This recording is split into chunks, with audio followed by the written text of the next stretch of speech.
Welcome, everyone, to the All About Nothing podcast, kind of daily show. I am Barrett Gruber, host of the All About Nothing podcast with Zach King.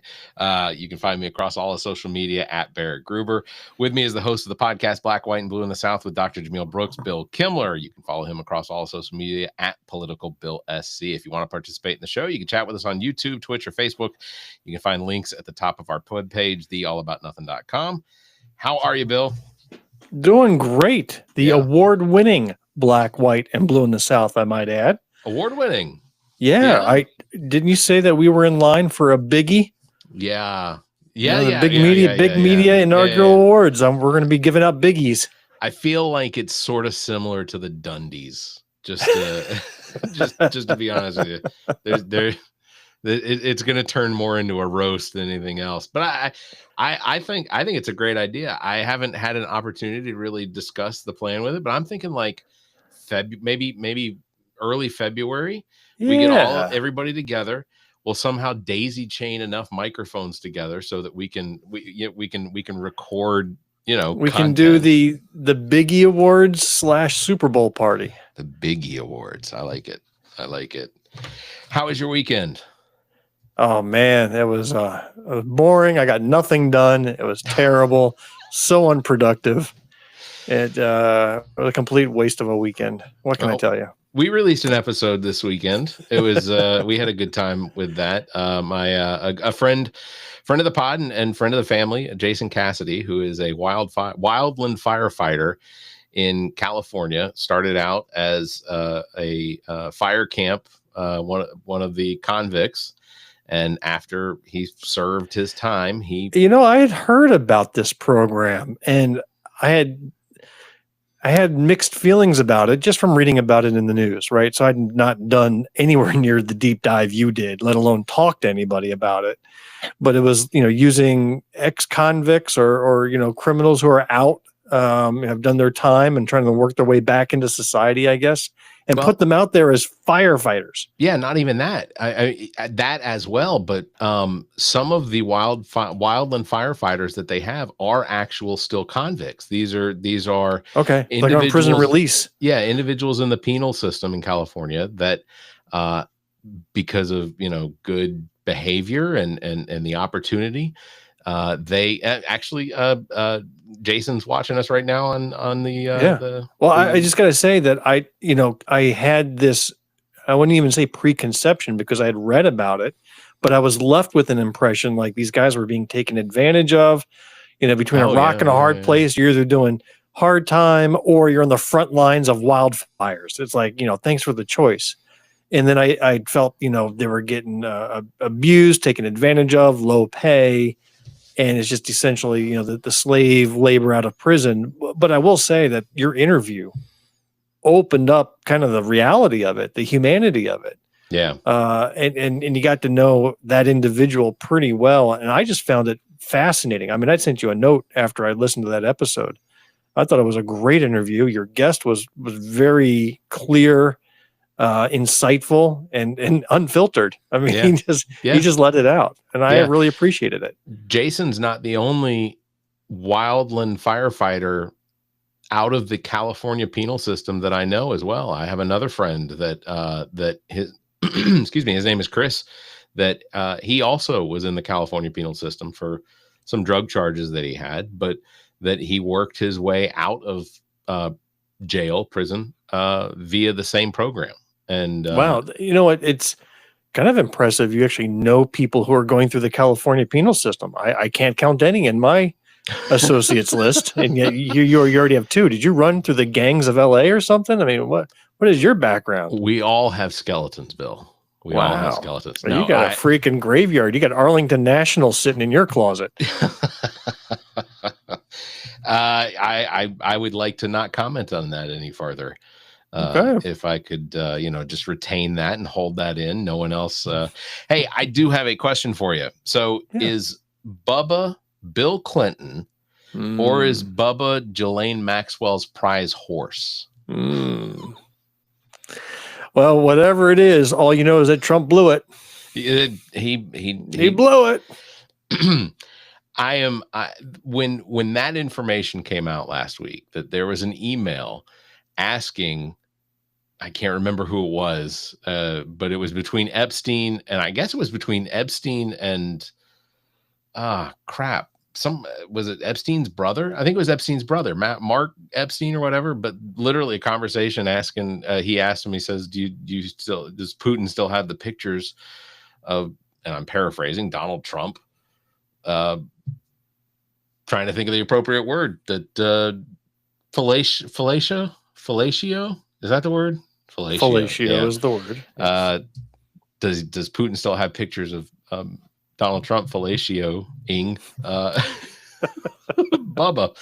And it was very quick to come out that Bubba was Bill Clinton. I made a comment that said that ultimately Bill Clinton has probably the greatest opportunity to come up with one of the best punchlines, or to... Are you saying that not for 1 second, not one millimeters worth of believability, are you going to have that story is to be taken literally? Yeah, I don't know. Yeah, I mean, you've got the evidence that Bubba, Bill Clinton, has been on Epstein's planes. I mean, those are flight logs, right? Yeah. Trump as well. I mean, you got evidence that Trump and Epstein were close associates. And just imagine they were hopped up on the wildest drugs one night. You know, they were ayahuascaing or whatever it is that they got. Yeah. And things got so crazy that indeed that activity occurred, and there are photos, and Putin has them. I mean, what if you took everything literally? These are the same people that take the Bible literally, right? Yeah. You go word for word and everything happened exactly as it said in the Bible. So why not take this literally? What is the chance that that's the case? Well, and who does it hurt? I mean, if Clinton were to come out, who's it hurt? It hurts my brain. It hurts my eyes. It hurts everything to even think about it. But let's say Clinton. I know Clinton's already come out and denied it. But denied what? That Donald Trump and he in front of Epstein, and at least... I'm sorry. Are you saying that he's actually come out and denied it? There was a denial of sorts. Okay, I didn't even know that he even addressed it. Yeah, he gave it a little bit of attention, but had he not, did he use one of those? It depends on what the definition of is. You know, it depends. No. It depends on what the definition of blow is. No, no, he didn't. No, didn't say that. Okay. If I were Bill Clinton, I would have come out and just been like, "Look, here's the thing. Donald Trump used to make a lot of donations to me, and this was the one thing that he asked for, and he wanted to do it to the president, and you know." I don't know. I just think it would have been a really great opportunity for Bill Clinton to put Donald Trump, you know, just humble him in some way, and then to be like, "No, I'm just kidding. It was a joke." You know, I think Bill Clinton only in the world of Donald Trump could a story like this even emerge. Yeah. How much of all of the things that we saw released last week, how many of them would, for anyone else, had been just... it would have ended their administration. It would have completely upended their administration. Forget last week. Go back to day one when he did that pose mocking the disabled reporter. Yeah. Like how did that wasn't the end of it? I will never understand. No, I couldn't tell you either.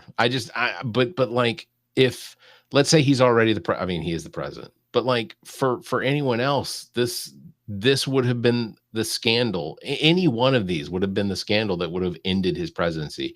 His cabinet would have already voted on the 25th Amendment, and we'd be swearing someone else in. Right. So when you get your beard dyed blue, will that end any political aspirations you have?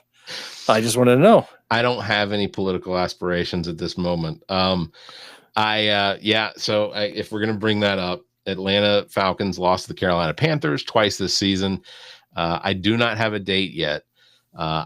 Zach and I have discussed he is planning on using as high a quality dye as he can afford. He did make a comment that it will be as permanent as possible. And I hope you get your eyebrows. That would be the best. we never did. Oh, shit. We never did come up with like a timeline for how long I have to keep this. Because of course I could just shave. Now my eyebrows, That's going to be weird. Exactly. I don't Exactly. and I don't like the fact that you're putting And thoughts into Zach's head. as he's applying it, I want him to do it slowly. I want him to do it with feeling. So and we're I want filming music. this. I want certain music in the background. Bow, chicky, bow, wow, and chicky, bow. I want that in the background. Yeah. I want to enjoy this. Yeah. So we're filming this. This has got to be filmed. Obviously, we got to make. This is going to have to be content. Of course it does.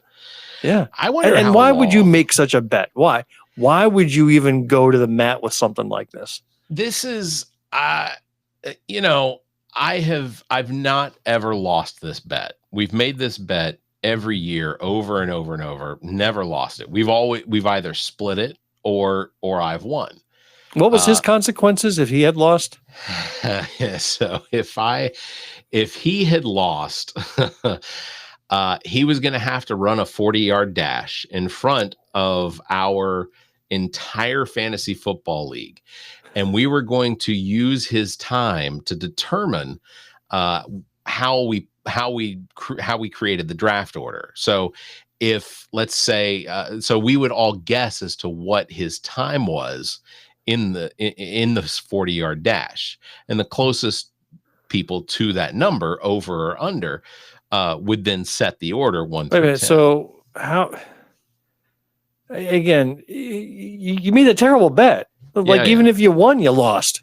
Yeah. I mean, watching him do it, was he doing it in a skivvies or something that'd be funny? Or he's just running a 40-yard dash and you're turning that into a magic roll of the dice as to who goes first in fantasy league? I don't want to assume Zach's athleticism, but if, let's say, Michael Jordan is here, Zach's somewhere down here. No offense to Zach. Okay. I'm not. No offense to Zach. Of course, there's offense to Zach.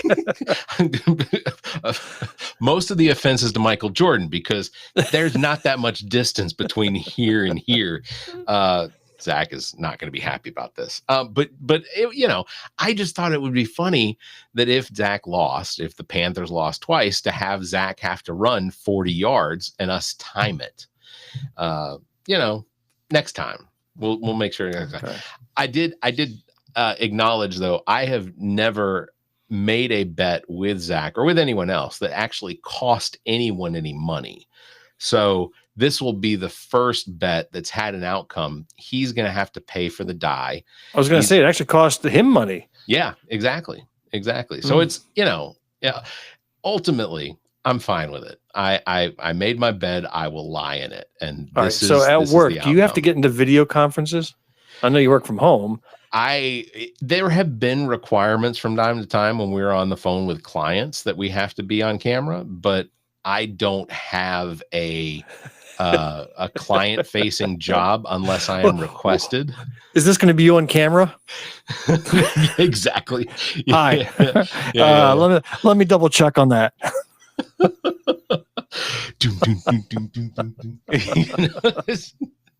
I've learned my lesson. I will not accept bets that are going to alter my outward perception. I don't want to have my beard colored blue, especially not Panthers blue. And I told somebody today, I said, I recognize that the Falcons, at least in the NFC, are the worst team. Well, there are worse teams. There are teams that don't have any win. Or I guess, do we have any 0 teams yet? I don't think we do. No. Everybody's got at least a win. But I mean, you've got the Giants, which are way down there. The Saints which are way down there. You can usually count on the Jets to not be any good. But in my opinion, the worst team in the league lost to the second worst team in the league. And, for anyone that's proud of although the Panthers are now second and they're like a half game out from potentially being the NFC South champions. So they're certainly overachieving.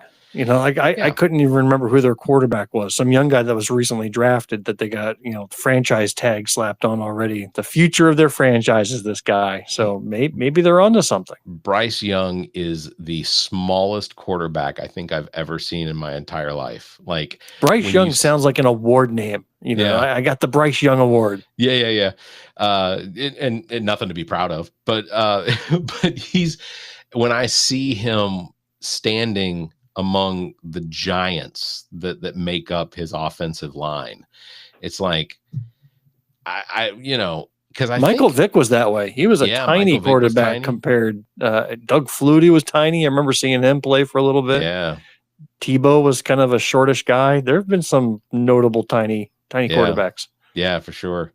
It's you know, I'm a little embarrassed about the fact that I followed through with this bet, but you know, Well, it'll be next year good maybe you can content. bet that the loser has to get decircumcised, and I don't think we can film that. That doesn't sound like content for the show. I don't think. creatively you'll figure a way. Yeah, yeah. I wanted to also discuss. Are we done talking about my blue beard? I just want to make sure that we're through with that. We'll never be done. I want to make sure that we do it soon. I'm guessing that it will probably be after Thanksgiving. So I'm thinking somewhere in the between Thanksgiving and Christmas time period. Oh, you don't want to sit at the table with your extended family and Wearing everybody a blue commenting beard. on your blue beard? Let me tell you, Come on. the conversations with certain individuals in that extended family are uncomfortable enough, but for me to sit there and be like, this is how liberal I am. Look, I came with nobody dressed up with a red beard. When they always mock liberals as having blue hair, crazies, Yeah. and then there you are at the table with your blue hair. I'll own it. That doesn't bother me. I'll own it. Get a nose ring while you're at it. Where did I put it? I Let's had go. it here somewhere. My nose ring I usually keep on my desk. I think I took it out and cleaned it earlier. That's why it's not here right now. So ultimately there will be probably at least 2 weeks, 3 weeks of this blue beard before I shave it off. Oh yeah. Family Christmas photos are going to be a blast this year. I can't wait to see the card. Do you all do family photos for Christmas? No, I mean, we do Christmas cards and we'll just do a collage of photos over the past year. Okay. But we don't do the standard, everybody get together. Your Christmas card's not up anymore, but I had your Christmas card from last year. It was on. That was nice of me. It was on the wall. Yeah, I thanked you. We talked about this. If you don't remember, it's because of your age. But yeah, I did have a question. What was, looking back on when your children were younger, what was the age about that they stopped taking you seriously? Like when they knew he probably wasn't really going to take a belt to me. Oh. Well, that kind of dismisses all the times I took belts to them, so I don't know that ever happened. I mean, I used to whip the shit out of my kids. There's your clip for the week. Yeah. I imagine I will message Amanda I never and ask her. No, I never raised them out of fear or intimidation anyway. So yeah. I don't know that there was ever a time they didn't take me seriously. I mean, I remember my son, second, third grade, maybe fourth grade, he had a bullying incident where he was a bully. He was bullying a kid on the bus. Yeah. And he was a sweet kid otherwise, but I got a report from a parent that he was picking on another kid. And I had talked to him, sat him down at the kitchen table, and then I had him go get all of his Marvel comics, and he threw them in the trash. I made him toss his entire Marvel collection in the trash that he cherished. And he was just devastated. And I said, all of that stuff does not equal one other child's dignity. You made him feel so bad. And I says, I don't believe in inflicting physical punishment, but there's plenty of other ways to punish that leave an unforgettable life lesson. Yeah. And I think what I have recognized is that my daughters don't take me seriously almost all the time. And mostly it's because they're well behaved and they don't I don't have to, they seem to. Well, what's the evidence of them not taking you seriously? I mean, are you asking them to take out the trash and they just laugh at you? I mean, how does it manifest itself? Yeah, it's similar sort of situations when it comes to I asked one of them to I was trying to take the trash out and I asked one of them to grab a plastic bag so I could put it in the trash can. And she looked at me and she goes, "Really?" And I said, "Yeah, really." She goes, "No." And I go, "Yes, please." Like I'm at, what age is this? They're 11. Yeah. Yeah. That's 11. normal. And then the only way to counteract that is when they need you to do something. Sure. Dad, can you take me here? Or can you do it? No. Yeah. You just reply with the exact same response and attitude so they can feel what that's like. So I already have repaid on that one because there was no toilet paper in the bathroom downstairs, and I heard the scream from the yell from downstairs from upstairs. I need toilet paper. I said, no, you don't. So, I did eventually throw like a grenade toilet paper into the bathroom after a good little while. So that was entertaining. The House is going to vote on the release or the request to the Department of Justice on the Epstein files tomorrow. As many as 100 Republicans may be voting in favor of this. So Representative Swalwell was correct. He Remember that exactly prediction, correct. Huh? He was exactly How about correct. that? And ultimately, I believe him. I think that he had these conversations that if it looked like this was going to be as bad as it is, that there were going to be defections from the Republicans. So why didn't Trump just allow it to or just let it happen? Why did he have to come out and then pretend like he supported this release now? Where all along he's been calling it a hoax. Yeah. And a distraction. Why is he now full-throated in support? Ultimately, I think I suspect that the reason, because he's tired of losing. I think the reason that he decided, you know what? Well, okay, so there's several things in play. I still don't think that this is ever actually going to release what the Department of Justice has in its possession, because ultimately what Trump did over the weekend was tell Pam Bondi, I open an investigation into any of the Democrats that are listed in the Epstein files, which means if there's an active Department of Justice investigation going on, that they don't have to turn over anything, that any request from Congress or even up to the Supreme Court can go as long as the investigation is open. And I suspect what we're going to have is this unending investigation into this to keep it from getting out. I think, or maybe it was a code to kind of say release only the ones that involve Democrats. Potentially. But there's going to be such a mismatch of, if they release the testimony from the grand jury testimony from that was given by victims, because we know that is part of what the Department of Justice has. That was what was used to convict Epstein. So we know that if that gets released and there is no correlation between everything that came out with the emails that we got last week and all of the evidence that sort of has just been a slow release from the oversight committees and the Epstein estate and things like that. If there's a mismatch of information, if there's no correlation between what's here and what's here, I want to assume that people with a modicum of intelligence are going to look at this and go, he's still hiding, Well, you said it. And modicum of intelligence. Oh, well, nice try. Yeah. It's still disturbing to me that even with the emails that came out last week, that there are a number of people in my own feeds that think that this is all still just a hoax. That, the Democrats last week from the Oversight Committee released 3 emails. The Republicans released more than 20,000 emails.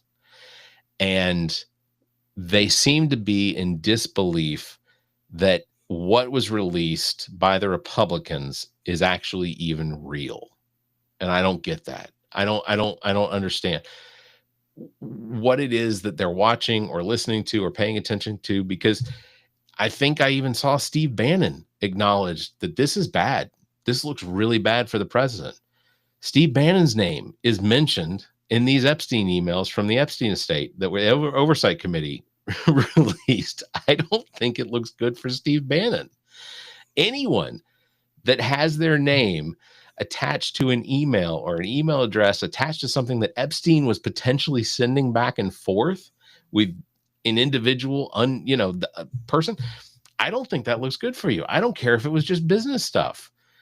I can't imagine a scenario where now, looking back on everything that Epstein did, what he was convicted of, what he was going to spend the rest of his life in jail for, did spend the rest of his life in jail for, I can't imagine that it looks good to have your name associated with him.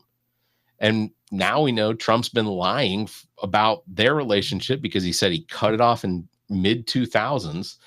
And obviously they were still talking up until 2019 till he got, till he was arrested, or, I still suspect that Trump had something to do with Epstein's death. I know that sounds conspiratorial. It happened under his presidency. Yeah. In a federal prison. Mm-hmm. With missing footage. I mean, how many freaking dots do you need to connect here? It feels to appropriate. Take this local, what I'm finding fascinating here in South Carolina is the governor's race and Congresswoman Nancy Mace and all of them trying to get Trump's coveted endorsement. Right? Yeah. That's the prized possession. Which one of these 5 candidates is going to get the Trump seal of approval? And Nancy Mace was one of the initial signatories on the discharge papers, right? Yeah. And Trump tried to get her to take her name off of it. She refused. Right. She's not getting no Trump endorsement. No. Right? Not before the primary. She's not getting any seal of approval from him. So has she just knocked herself out of the race because of this stance that she took? Well, it depends on how all this plays out. Because I think that there are a number of Republican representatives and senators that are facing the realization that if they don't vote in favor of releasing this data, even though now they're basically free and clear of any real responsibility, because we all know that it's not going to have any impact. The Department of Justice in an open investigation isn't going to release anything. So now it's easy to sign on to it. And Donald Trump telling all of the Republicans in the House to vote in favor of it is basically him giving them a pass because it's not going to have any impact. He has to sign it into law if it comes across his desk. So ultimately, so it's going to go out of the House into the Senate. Senate will likely pass it. Yeah. So now you get to the big moment. Will Trump sign his own execution warrant? And ultimately, I can tell you what he's going to do. There's an open investigation. I can't do anything about that. They're looking into it, so I can't sign this. And he's not going to have one of his signing ceremonies where he holds his signature up and waves it around, right? It would literally be next to his acknowledgement of the 25th Amendment and being removed from office. Right, right. Speaking of stupid and Epstein and all of that, I did have one last thing that I wanted to share before we moved on. This was a clip from Megyn Kelly. I'm assuming you've already seen this, but we all know it. Yeah, this is one of the more disturbing things that I've seen lately. And ultimately, I don't understand. Megyn Kelly I've never been super impressed with Megyn Kelly. Because she went from being, a Fox News host to she's bleeding out of her whatever to NBC and the Today Show. And then now she's back on, I guess, Sirius XM or whatever. Anyway, I wanted to share this real quick. This was from her show last week. As for Epstein, I've said this before, but just as a reminder, I do know somebody very, very close to this case who is in a position to know virtually everything, not everything, but virtually everything. And this person has told me from the start, years and years ago, that Jeffrey Epstein, in this person's view, was not a pedophile. This is this person's view, who was there for a lot of this, but that he was into the barely legal type. Like he liked 15-year-old girls. And I realize this is disgusting. I'm definitely not trying to make an excuse for this. I'm just giving you facts. That he wasn't into like 8-year-olds. But he liked the very young teen types that could pass for even younger than they were, but would look legal to a passerby. And that is what I believed, and that was what I reliably was told for many years. And as I find that to be absolutely disgusting, because if you watch that whole show from that particular episode. No, I want to be clear here. Was she stating her belief? Or was she repeating something somebody else who virtually knew everything believed? I was listening carefully. I didn't hear her issue an opinion. I heard her issue or just someone kind of repeat what she heard somebody else say. Right. I think that it's my problem with that is, one, if you're going to say that, so what you're saying is correct. She did not give her opinion, but the fact that she would share it on her program as though, please, I'm not a Megyn Kelly defender, but you're right. I mean, she could have picked anybody else to talk to, but and she didn't couch it like, you ought to hear what this one idiot told me. Right. Like, she didn't couch it that way. Yeah. And ultimate, like for me, I don't believe her story. Megyn Kelly is one of these reporters in the early days and now a talking head that gave names. Like, she would out someone, but someone in her sphere said something that to me is appalling. The idea that pedophilia has some sort of a cutoff date or birth or year or whatever, that anything before 9 is pedophilia, everything after, gray area. No, that's insane to me, especially coming from Megyn Kelly, who took abuse from Donald Trump after he found her to be very attractive. Then he found her to be bleeding out of her eyes or whatever, like, how do you split the difference on that and be okay with it and act like this is normal? I just don't get it. Well, I'll tell you, she has been tarred and feathered with that little clip, and I would say deservedly so, and may her career be forever in the shitter from now on. Yeah. She has zero credibility in this world. It's I would like to know if she's going to look into who Bubba is. Ultimately, I want an in-depth. report. She knows somebody who virtually knows everything. That's true. So go ask this asshole what Bubba's about. That's what she'd be asking for, not his definitions of pedophilia. Ask what the definition of Bubba is. That's what we want to know. That is what we want to know. I want to know who Bubba is. And ultimately, again, I think Bill Clinton still has plenty of opportunity to come out and be like, you know what? It was me. It was me. Donald Trump, marginally okay at it. I honestly don't see Clinton out there with the zingers. That's just not his style. He's not an own the Trump type of guy. Yeah. He's pretty bad at it. I know. Hey, before we wrap it up, one last thing. I did sit down and interview John Sears, who is the owner of Hendrick's Rooftop Bar and Restaurant here in Columbia. He also owns Jake's on Divine, as well as the No Name Deli. We sat down and talked about the liquor liability laws and how that's impacting Columbia businesses here and across the state. I mean, it was a very intriguing conversation. I look forward to releasing that on Monday. I got some work to do on it to try and get everything normal. This idiot forgot to bring the attachment for the camera to sit it on top of the tripod. So it's an odd angle. It's an odd angle. Okay. It's kind of up and but it worked out. The sound is great. So, that's all that counts. But John Sears did enjoy sitting down with him at his restaurant and talking about that. So I thought you were going to talk about the doppelganger today. You got me all excited to bring that topic up. The doppelganger. And don't think that it's something you've done wrong. My memory, was that clip I sent you of that guy that went to the doctor's office, the baseball player. That was interesting. The fact that you have two baseball Well, we're players. out of time. Hold on. There isn't enough time in the show left to go and explain it and do it justice. We'll save that for Wednesday. You're right. We'll do that Wednesday. This is going to wrap it up for this episode. Big thanks to everybody watching. Thanks for listening. Don't forget a teaser, Barrett. A teaser. And you haven't done any promos yet today. What's going on? Well, see, here's the thing. And ultimately, I can't do a promo for an event that isn't happening.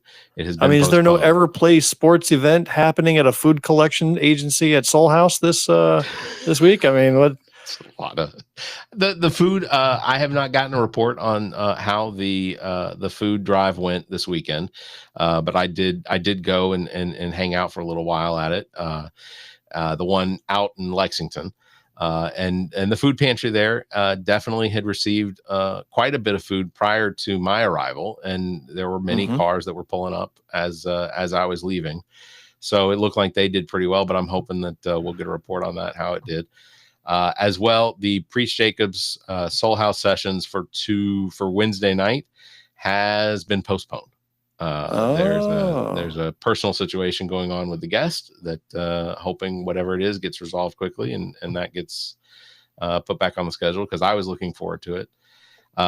Yeah, so for now, I don't have any announcements that anyone's asked me to make, except that Bill Kimler. There's no Everplay Sports Pocketball tournament coming up. Well, the season deadline is coming up on the 19th. So if you're listening to this podcast through the podcast verse, you do have to deal with listening to the commercial at the beginning and the commercial at the end.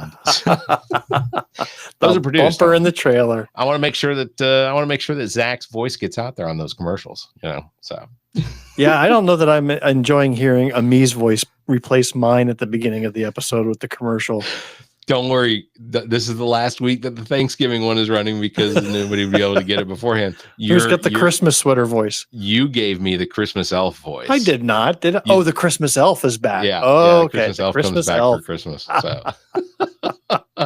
Forgot about that one. Look forward to that. All right. Don't forget, you can follow me at Barrett Gruber across social media, Bill Kimler at politicalbillsc. Thanks for liking and hitting that bell. And if you can, give us a 5-star review and leave a comment. Until next time, you all stay safe, be kind, and keep your hands to yourself.